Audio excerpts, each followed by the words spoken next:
Welcome back to the Kathy J Show, everybody. We are back in Chef David's kitchen. This is awesome because tomorrow's Thanksgiving. Happy Thanksgiving. Hello there. Happy Thanksgiving. Happy Thanksgiving. So that means that Friday is eat all the leftover day. Now, Chef David, everybody has their tradition that they do with their leftovers, whether it's the sandwich with the mayonnaise and the turkey and the cranberry. You're coming up with a way that for all of us that are tired and we don't want to cook, this is the easiest thing to do with your leftovers. Absolutely. I love it.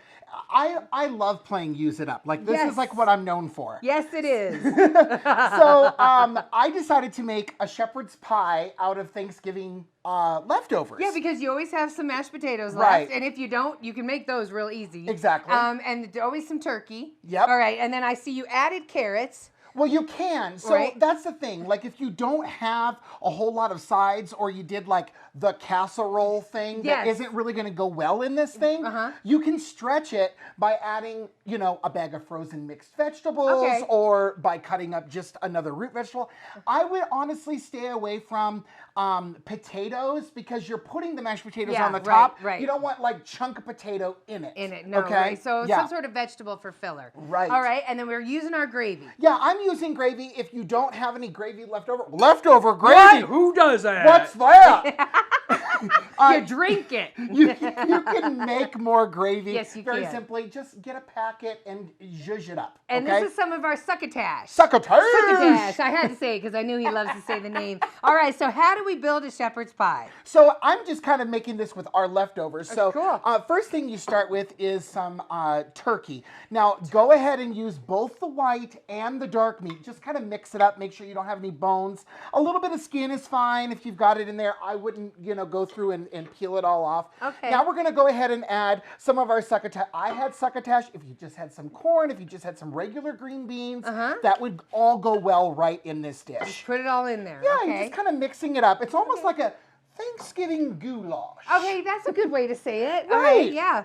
I am going to stretch this a little bit by adding some carrot, and it's also adding some color and a little bit of texture. Now, everything in here has already been cooked, so it's already kind of softened. By adding a little bit of the raw carrot in there, you're adding color and you're adding texture. Okay, yeah, the crunch. Right. Because you're not going to get it because everything else is kind of soft. Exactly. That's really smart. Okay. So there's not like a specific recipe for this, Kathy, because it just depends on what you have left over and whatever. But you want this to be, the inside to be the consistency kind of like a chicken pot pie. Yeah, that's what I'm saying. You're putting enough gravy in there to make it nice and gooey. Right. You want it all yummy, and see how it's starting to go together and how that gravy holds everything together. It's like a sauce. It is bonding it all together. It's perfect. Maybe a little bit more carrots here. Okay.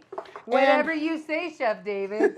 and that's pretty much it. Now, I am using pie plates. You can also use a casserole dish. Okay. It's pretty much whatever. Can I use a cake pan? You know what, Kathy? For this, whatever you have that hasn't been used and it isn't sitting in the sink after yesterday, use it. Use it. A cake pan is fine, Kathy. Okay. Right.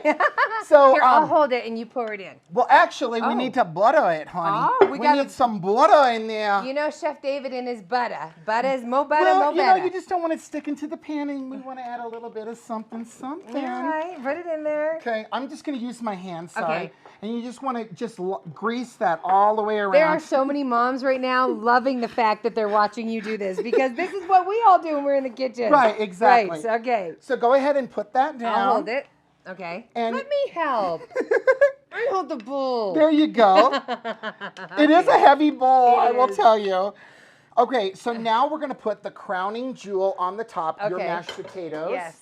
So I just do a little plop-a-do-ya, like that. And then actually I use a frosting spreader to just easily spread it out. You don't want that topping to go on top. You want this to kind of seal it all in. It's kind of like the top crust. Yes, it is. Right. I love that. It's like the top of the cake. Right. All right. So I spread this on out, and you're going to pop this in a 350-degree oven and let it cook for about 40 minutes to an hour, depending on the size of your pan. Okay. And when it comes out of the oven, Kathy, here we go. Do we want to do it? Yes, I want you to do it. Grab it out of the oven. Okay. Grab it out of the oven. butter so we don't melt it, because it's coming out hot. It's coming out hot, everybody. Coming out hot, Our y'all. shepherd's pie. All right.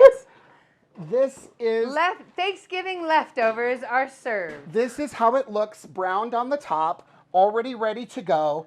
and that is leftover Thanksgiving shepherd's pie. Yay! Thank you so much. Thank you. Oh, God, let's cut into it. It's hot, Kathy. Oh, sorry.